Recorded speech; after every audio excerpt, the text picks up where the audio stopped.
Hey guys, Rudy Kalin here.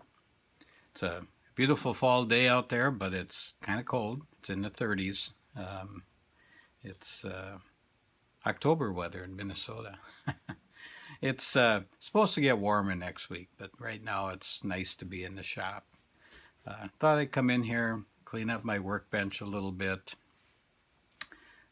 get going on another mag. And this one's kind of cool. I think you'll enjoy seeing it. It's an American Bosch DU2T. It's got an enclosed impulse, and I'll show it to you in a little bit. It's right here on my bench. I'll flip the camera in a minute. But it's a pretty cool mag. I've done them before, and if you want to see a picture of one that's done already, I think if you go on my Facebook page and go back a ways, you'll see one.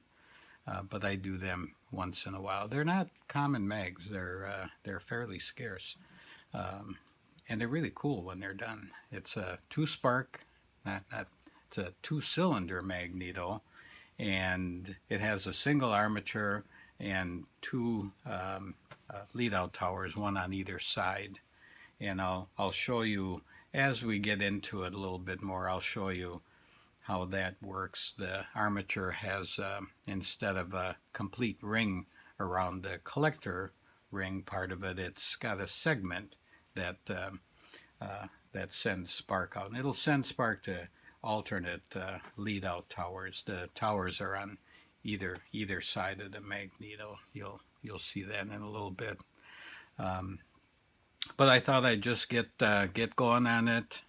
Show you guys kind of how I got it in, and I will be working on it periodically and showing you the progress. So hang in there with me, and we'll see this mag that's kind of rough, but it works.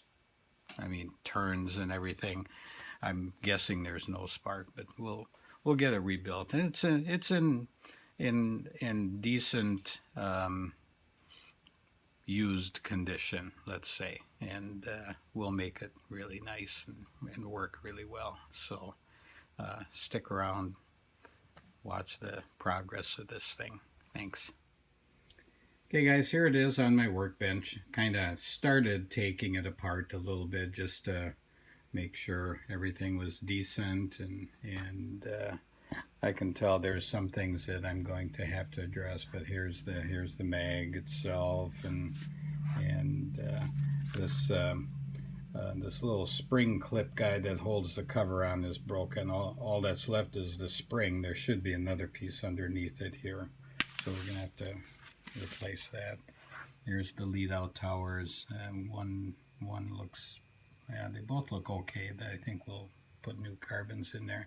There's the impulse dogs and impulse plate and the spring. It all gets put inside here, and it connects to the drive mechanism and gives you a nice hot spark on startup. But here's the like I said about the lead-out towers. There's one on this side and one on the other side, and we'll get into that as we work on it more. So there you go. Back soon. Hey guys, we're back, and as you can see, I've been busy. There's been a lot of cleanup work on this one. It was fairly rough. You saw the pictures or the video before I started, and she was pretty dirty. Took it all apart. Here's all the parts here. There's a magnet, been bead blasted, painted.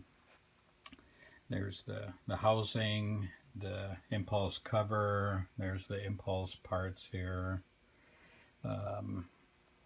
Top of the main housing, pretty cool. There's the American Bosch logo. That's Fritz the Flyer. And there's the point end and the interrupter with the points and the armature. And I rebuilt that armature, put a new coil and new condenser in it. And I can show you a little bit about the the way this one fires, like we talked about, there's where one of the lead outs go, and then on the other side we have the other one. And the way that works is that this collector ring on the coil, or on the armature, is segmented. See how half of it has a brass ring and the other half doesn't. So as it spins, when it's in this orientation, spark comes out this side. When it's in this orientation, the spark comes out that side. So there's no need for a distributor cap because the way the collector ring is set up on this one, we just get spark out of alternate sides of the Magneto.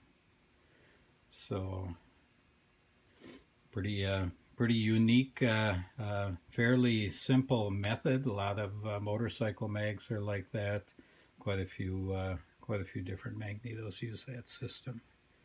But here's all the parts all cleaned up, ready to go back together, and I'll start assembling.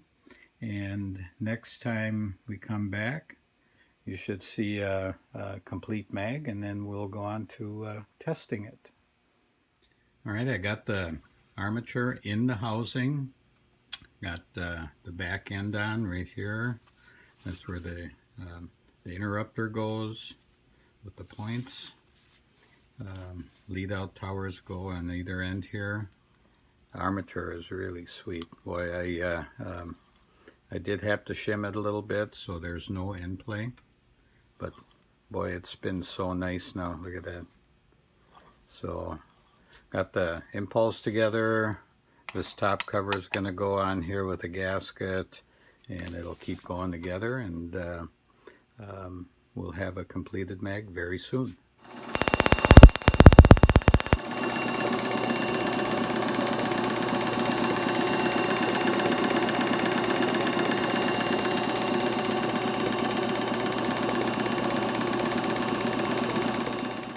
Well, there it is, guys, all done.